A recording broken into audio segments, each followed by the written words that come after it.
자, 24, 5, 6장이 가이사랴에서 바울이 2년간 머무르게 되는데 2년간 머무르면서 재판을 받게 되는데 그 이야기가 24, 5, 6장에 기록되어 있습니다.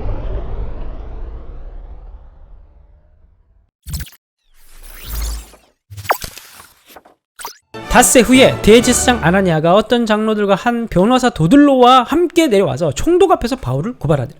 이제 가이사랴에서 재판이 벌어지고 있는 겁니다. 바울을 부르매 도들로가 고발하여 이르되 벨릭스가 카여 우리가 당신을 힘입어 태평을 누리고 또 이 민족이 당신의 선교로 말미암아 여러 가지로 개선된 것을 우리가 어느 모양으로나 오너가 크게 감사하나이다. 지금 이제 아첨하고 있는 거 아첨. 지금 대제사장에서 세운 변호사 황금의 입이라는 별명을 가진 도들로가 황금의 입을 가지고 그냥 아첨을 늘어놓고 있는 겁니다. 4절 당신을 더 괴롭게 아니하려 하여 우리가 대강 여짜옵나니 관용하여 들으시기를 원하나이다. 우리가 보는 이 사람은 전염병 같은 자라 천하에 흩어진 유대인을 다 소유하게 한 자로 나사렛 이단의 우두머리라. 그가 저 성전을 더럽게 함으로 우리가 잡았사오니 당신은 친히 그를 신문하며, 여기 신문이란 말은 고문이란 말이에요. 이놈을 고문하면, 고문하면 사실 안 했던 짓도 했다 그러죠. 우리가 고발하는 이 모든 일을 당신이 알 수 있나이다 하니 유대인들도 이에 참가하여 이 말이 옳다 주장하니라. 총독이 바울에게 머리로 표시하여 말하라 하니 그가 대답하되, 이제 바울이 대답하는 겁니다. 이제 앞에는 원고의 변이었고 이제는 피고의 변, 바울이 지금 이제 얘기를 합니다. 근데 앞에 원고 더들로는 아첨 그리고 뭐 여러 가지 그 모함한 이야기로 짓거렸는데 이제 바울은 철저하게 팩트에 기반을 해서 얘기를 합니다. 똑똑한 바울의 변론을 한번 들어보십시오. 10절 당신이 여러 해 전부터 이 민족의 재판장 된 것을 내가 알고 내 사건에 대하여 기꺼이 변명하나이다. 당신이 아실 수 있는 바와 같이 내가 예루살렘에 예배하러 올라간 지 12일밖에 안 됐습니다. 그러니까 폭동을 일으킬 만한 시간이 없었다는 거죠. 그들은 내가 성전에서 누구와 변론하는 것이나 회당 혹은 시중에서 무리를 소동하게 하는 것을 보지 못하였으니 증인도 없습니다. 저들이 하는 말에 이는 이제 나를 고발하는 모든 일에 대하여 그들이 능히 당신 앞에 내세울 것이 없나 증거도 없습니다. 그러나 이것을 당신에게 고백하리니 이제 사실 무슨 말이냐 하면 무슨 일이었냐 하면 이제 바울이 얘기하는 거예요. 나는 그들이 이단이라는 도를 따라 조상의 하나님을 섬겨 율법과 선지자들의 글에 기록된 것을 다 믿으며 그들이 기다린 바 하나님께 대한 소망을 나도 가졌으니 그 결국은 종교적인 문제인데 그 종교적인 문제는 어떤 것에 대한 내용이냐 하면 내가 전하는 복음과 관련된 문제인데 그 복음에 대한 내용이 뭐냐 하면 곧 의인과 악인의 부활이 있으리라 함이니이다. 결국 핵심은 뭐예요? 부활의 복음에 대한 이야기라는 거예요. 이것으로 말미암아 나도 하나님과 사람에 대하여 항상 양심의 거리낌이 없기를 힘쓰나이다. 여러 해 만에 내가 내 민족을 구제할 것과 제물을 가지고 와서 드리는 중에 내가 결례를 행하였고 모인도 없고 소동도 없이 성전에 있는 것을 그들이 보았나이다. 그러나 아시아로부터 오는 어떤 유대인들이 있었으니 그들이 만일 나를 반대할 사건이 있으면 마땅히 당신 앞에 와서 고발하였을 것이요 그렇지 않으면 이 사람들이 내가 공회 앞에 섰을 때 무슨 옳지 않은 것을 보았는가 말하라 하소서. 오직 내가 그들 가운데 서서 외치기를 내가 죽은 자의 부활에 대하여 오늘 너희 앞에 신문 받는다고 한 이 소리만 있을 따름이다 하니 벨릭스가 이 도에 관한 것을 더 자세히 아는 거로, 그러니까 벨릭스의 아내가 유대인이었어요. 그러니까 이 도, 그러니까 유대교와 관련된 이 종교적 이야기를 벨릭스가 잘 아는 거예요. 연기하여 이르되 천부장 루시아가 내려오거든 너희 일을 처결하리라 하고 백부장에 명하여 바울을 지키되 자유를 주고 그의 친구들이 그를 돌봐주는 것을 금하지 말라 하니라. 수일 후에 벨릭스가 그 아내 유대 여자 드루실라와 함께 와서 바울을 불러 그리스도 예수 믿는 도를 듣거늘 바울이 의와 절제와 장초하는 심판을 강론하니 벨릭스가 두려워하여 대답하되 지금은 가라. 내가 틈이 있으면 너를 부르리라 하고 동시에 또 바울에게 돈을 받을까 바라는 거로 더 자주 불러 같이 이야기하더라. 이태가 지난 후 프르기오 베스도가 벨릭스의 소임을 이어받으니 벨릭스가 유대인의 마음을 얻고자 하여 바울을 구리하려 두니라. 그래서 결국 벨릭스가 바울이 무죄인 줄 알면서도 풀어주지 않았죠. 왜 그럴 것 같아요? 이 바울을 풀어주면 유대인들이 싫어하거든요. 그러니까 유대인들이 싫어한 짓도 하지 않고 바울을 또 풀어주지도 않고 결국 이제 어정쩡한 그런 정치적 결정을 하게 하고 있는 겁니다. 자, 그러던 중에 이제 사람이 바뀌죠. 벨릭스에서 누구로 바뀝니까? 베스도로 바뀝니다. 베스도. 로마 기록에 의하면 베스토는 59년에서 62년 아주 짧게 잠깐 통치한 총독입니다. 그러니까 베스토가 59년에서 62년 통치를 했으니까 바울이 가이사랴에 갇힌 연대는 언제입니까? 바로 이 기간이 되는 거예요. 그러니까 정확하게 우리가 바울의 활동 연대를 유추할 수가 있는 겁니다. 그래서 59년 정도에 바울이 가이사랴로 가서 2년 정도 감옥 생활을 하게 되는데 59년, 60년 그리고 이제 로마로 출발하죠. 그리고 이제 61년 정도에 로마에 도착하게 되는 겁니다. 그러니까 신약 성경은 연대 정리하는 게 생각보다 어렵지 않습니다. 25장 1절. 이제 베스도 바뀐 이제 새로 부임한 베스도로 인한 재판을 이제 살펴보게 됩니다. 25장. 베스도가 부임한 지 3일 후에 가이사랴에 예루살렘으로 올라가니 가이사랴에서 예루살렘으로 올라가니 이제 인사하러 간 거예요. 베스도가 부임 인사. 대제사장들과 유대인 중 높은 사람들이 바울을 고소할세 베스도의 호의로 바울을 예루살렘으로 옮기기를 청하니 이는 길에 매복하였다. 그를 죽이고자 함이더라. 아직도 포기 안 했어요. 베스도가 대답하여 바울이 가이사랴에 구류된 것과 자기도 멀지 않아 갈 것을 말하고 또 이르 너희 중에 유력한 자들은 나와 함께 내려가서 이 사람에게 만일 옳지 아니한 일이 있거든 고발하라. 가서 재판하자. 가이사랴로 가서. 베스도가 그들 가운데서 8일 혹은 10일을 지낸 후 가이사랴로 내려가서 이튿날 재판 자리에 앉고 바울을 데려오라 명하니 그가 나오매 예루살렘에서 내려온 유대인들이 둘러서서 여러 가지 중대한 사건으로 고발해 두 번째 재판이 벌어지게 된 겁니다. 그래 이번에도 뭘 못해요? 능히 증거를 대지 못하니라. 바울이 변명하여 이르되 유대인의 율법이나 성전이나 가이사에게나 내가 도무지 죄를 범하지 아니하였노라 하니 그러니까 죄목이 하나 더 추가된 거예요. 그게 뭐예요? 가이사에게 내가 죄를 범하지 않았다. 그러니까 앞에 벨릭스 재판에서는 그냥 종교적인 것만 고소를 했죠. 근데 이번에 그래서 안 되겠다 싶었는지 예루살렘 공회에서는 한 가지 죄를 더 추가해서 모함을 합니다. 그게 뭐냐면 가이사. 바로 뭐 폭동을 일으켰다든지 모반을 꿰었다든지 뭐 다른 임금을 전한다든지 뭐 그런 식으로 해서 모함을 합니다. 죄목이 하나 추가된 거예요. 가이사에게 모반을 했다.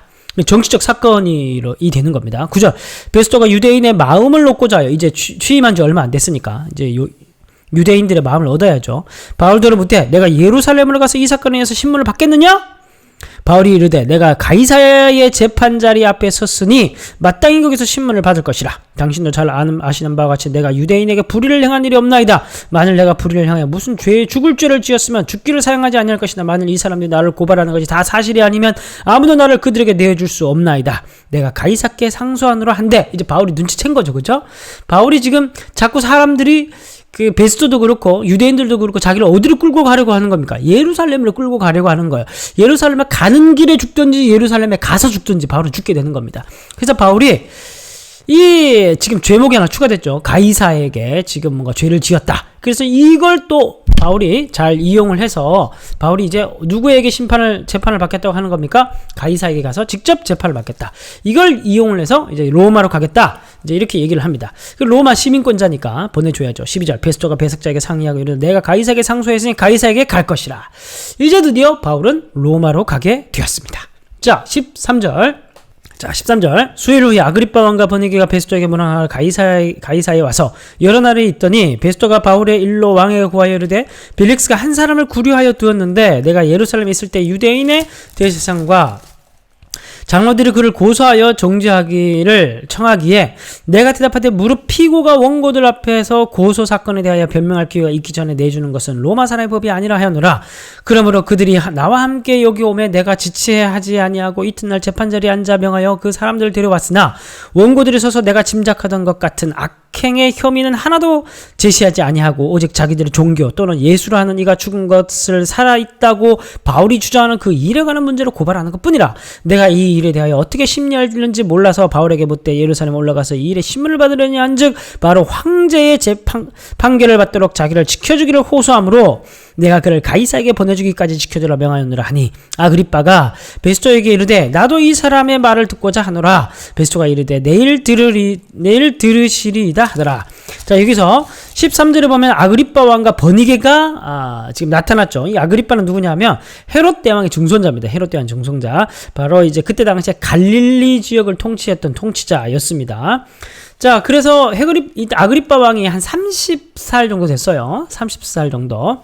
이 버니게는 애인이었고, 정부인이 아니라 애인이었어요. 그 애인과 함께 지금 취임 축하하러 온 겁니다. 그래서 지금 축하하러 온 사람들에게 베스도가 지금 얘기를 했고, 그래서 이 사람들 앞에서 바울이 마지막으로 임금들 앞에서 복음을 증거하는 그런 이야기로 끝이 나게 됩니다. 23절. 이튿날 아그리빠와 버니게가 크게 위험을 갖추고 와서 천부장들과 시중의 높은 사람들과 함께 적겜 장소에 들어오고 베스도의 명으로 바울을 데려오니 베스도가 말하되 아그리빠 왕과 여기 있는 여러분이여 당신들이 보는 이 사람은 유대의 모든 무리가 크게 외치되 살려두지 못할 사람이라 하여 예루살렘에서와 여기서도 내게 청원하였으나 내가 살피건대 죽일 죄를 범한 일이 없나이다. 그러나 그가 황제에게 상소하는 거로 보내기로 결정하였나이다. 그에 대하여 황제께 확실한 사실을 알릴 것이 없으므로 신문한 후에 상소할 자료가 있을까 하여, 그러니까 재판이 아니라 신문인 거예요. 지금 이제 뭔가 내용들을 적어서 로마에 보내야 되는데 적을 내용을 지금 없으니까 지금 사람들을 불러 모아서 신문을 하고 이 내용을 참고하겠다, 참고 자료로 사용하겠다, 지금 그렇게 얘기하고 있는 겁니다.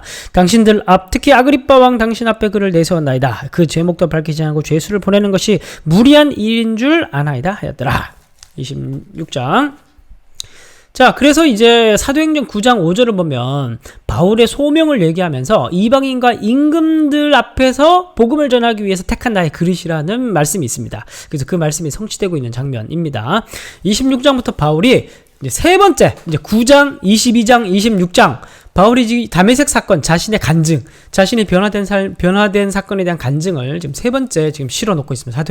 사도행전 똑같은 이야기 세 번 등장하고 있는 거예요. 자, 26장 1절. 아그리빠가 바울에게 이르되 너를 위하여 말하기를 내게 허락하라 하니 이에 바울이 손을 들어 변명하되 아그리빠 왕이여 유대인이 고발하는 모든 일을 오늘 당신 앞에서 변명하게 된 것을 다행히 여기나이다. 특히 당신이 유대인의 모든 풍속과 문제를 아심이니이다. 그러므로 내 말을 너그러이 들으시기를 바라나이다. 자, 이제 아그리빠 왕은 그래도 헤롯 대왕의 증손자니까 어느 정도 어떤 유대교에 대한 이야기를 알고 있죠. 4절. 내가 처음부터 내 민족과 더불어 예루살렘에서 젊었을 때 생활한 상황을 유대인이 다 아는 바라. 일찍부터 나를 알았으니 그들이 증언하려 하면 내가 우리 종교의 가장 엄한 팔을 더 바리새인의 생활을 하였다고 할 것이라. 이제도 여기 서서 신문받는 것은 하나님이 우리 조상에게 약속하신 것을 바라는 까닭이니 이 약속은 우리 12지파가 밤낮으로 간절히 하나님께 받들어 섬김으로 얻기를 바라는 바인데 아그리빠 왕이여 이 소망, 바로 무슨 소망을 얘기하는 걸까요? 으로 말미암아 내가 유대인들에게 고소를 당하는 것입니다. 당신들은 하나님이 죽은 사람을 살리심을 어찌하여 못 믿을 것으로 여기나이까? 라고 묻죠. 그 말은 무슨 말이에요? 믿어야 합니다. 그 말이죠. 뭘 믿어야 한다는 말입니까? 하나님이 죽은 사람을 살리셨다는 것을 믿으셔야 합니다. 라고 얘기를 하는 겁니다. 예수님의 부활을 믿어야 된다는 말이죠. 그리고 예수님의 부활이 뭐라고 얘기하는 거예요? 12지파가 밤낮으로 간구하며 기다리고 있는 소망이라는 거예요. 그 예수님의 부활이라는 것은 바로 메시아 사건, 구약에서부터 기다리고 왔던 메시아 사건, 구원의 새로운 시대가 열렸다는 가장 중요한 표징이라는 겁니다. 자, 9절. 나도 나사렛 예수의 이름을 대적하여 많은 일을 행하여 될 줄로 스스로 생각하고 예루살렘에서 이런 일을 행하여 대제사장들에게서 고난을 받아가지고 많은 성도를 옥에 가두고 죽일 때 내가 찬성 투표를 했고 모든 회장의 여러 번 형벌을 강제로 모독하는 말을 하게 했고 그들에 대하여 심히 격분하여 외국성에까지 박해를 하였고 그 일로 대제사장들의 권한과 위임을 받고 다메섹으로 갔나이다. 왕이여 종호가 되어 길에서 보니 하늘로부터 해보다 더 밝은 빛이 나와 내 동행들을 둘러 비치는지라. 우리가 다 땅에 엎드려짐에 결국 제가 반복해서 한 얘기지만 이 빛에 대한 이야기는 무슨 이야기를 하고 있는 거예요? 부활하신 예수님에 대한. 그러니까 바울이 다메섹에서 부활하신 예수님을 만난 사건은 12지파가 밤낮 기다렸던 그 소망이 바로 그 예수님이다. 그래서 예수님을 통해서 바로 구약이 성취되었다. 새로운 시대가 도래하여 있다. 바로 그걸 알게 된 결정적 사건이라는 겁니다. 14절. 우리가 다 땅에 엎드려지면 내가 소리를 들으니 히브리 말로 이르되 사라 내가 어찌하여 나를 핍박하느냐. 가시채를 뒷발질하리가 내게 고생이니라. 무모한 행동이 가시채를 뒷발질하면 자꾸 발에 가시만 박히죠. 내가 대답하되 주님 누구십니까? 주께서 이르시되 나는 내가 박해하는 예수라. 일어나 너의 발로 서라. 내가 내게 나타난 것은 곧 내가 나를 본 일과 장차 내가 내게 나타날 일에 너로 종과 증인을 삼으려 함이니 이스라엘과 이방인들에게 내가 너를 구원하여 그들에게 보내어 그 눈을 뜨게 하고 어둠에서 빛으로 사탄의 권세에서 하나님께로 돌아오게 하고 죄사함과 나를 믿어 거룩하게 된 무리 가운데서 기업을 얻게 하리라 하더이다. 아그리빠 왕이여, 그러므로 하늘에서 보이신 것을 내가 거스리지 아니하고 먼저 다메섹과 예루살렘에 있는 사람과 유대 온 땅과 이방인에게까지 회개하고 하나님께 돌아와서 회개에 합당한 일을 하라 전함으로 유대인들이 성전에서 나를 잡아 죽이고자 하였으나 하나님의 도우심을 받아 내가 오늘까지 서서 높고 낮은 사람 앞에서 증언하는 것은 선지자들과 모세가 반드시 되리라고 말한 것밖에 없으니, 복음을 전한 죄밖에 없으니 곧 그리스도가 고난받으실 것과 죽은 자 가운데서 먼저 다시 살아나사 이스라엘과 이방인들에게 빛을 전하시리라 함이니이다 하니라. 이제 바울이 복음을 증거한 거예요. 지금 자세히 뭔가 자기를 변론한 것 같은데 결국에는 뭘 한 거라고요? 복음을 증거한 겁니다. 자, 그래서 24절 보면 이렇게 얘기를 하니까 이같이 베스도가 크게 소리내어 이르되, 이제 말을 끄는 거예요. 바울아, 내가 미쳤도다. 내 많은 학문이 너를 미치게 한다. 바울이 이르되, 베스도가 아까 내가 미친 것이 아니고 참되고 온전한 말, 진실을 얘기하고 있습니다. 왕께서는 이 일을 아시기로 내가 왕께 담대히 말하노니 이 일에 하나라도 아시지 못함이 없는 줄을 믿나이다.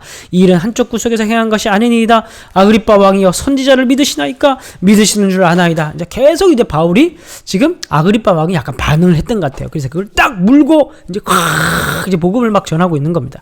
아그리빠가 바울에게 이르되, 내가 적은 말로 나를 권하여 그리스도인이 되게 하려 하는도다. 바울이 이르되, 말이 적으나 많으나 당신뿐만 아니라 오늘 내 말을 듣는 모든 사람들이 다 이렇게 결박된 것 외에는 나와 같이 되기를 하나님께 원하나이다. 왕과 총독과 베네기와 그 함께 앉은 사람들이 다 일어나서 물러가 서로 말하되, 이 사람은 사형이나 결박을 당할 만한 행위가 없다. 이에 아그리빠가 베스도에게 이르되, 이 사람이 만일 가이사에게 상소하지 아니하였다면 석방될 수 있을 뻔하였나이다 하니라. 아이고, 원래 석방할 생각 없었으면서. 자, 어쨌든 바울의 이러한 가이사랴에서의 재판 과정 한 시간이 2년 정도 지나게 됩니다. 이 시간이 지나고 바울은 드디어 로마로 압송이 되게 됩니다. 그러니까 국비로 이제 배를 얻어 타고 로마 군병들의 호의까지 받아가면서 이제 로마로 가서 복음을 전하게 되는 것이죠.